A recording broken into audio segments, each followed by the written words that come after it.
బొట్ల మీద చెయ్యి వేసి బొట్టు పెట్టినా, తాళి బొట్టు మెడను కట్టి బొట్టు పెట్టినా, తల మీద చెయ్యి వేసి బొట్టు పెట్టినా, తాళి బొట్టు మెడను కట్టి బొట్టు పెట్టినా, సన్ని కళ్ళు తొక్కినా సప్త పదులు మెట్టినా, సన్ని కళ్ళు తొక్కినా సప్త పదులు మెట్టినా, మనసు మనసు కలపడమే మంత్రం పరమార్థం.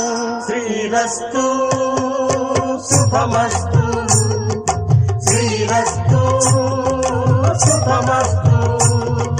శ్రీకారం చుట్టుకుంది పెళ్లి పుస్తకం, ఇక ఆకారం దాచుతుంది కొత్త జీవితం.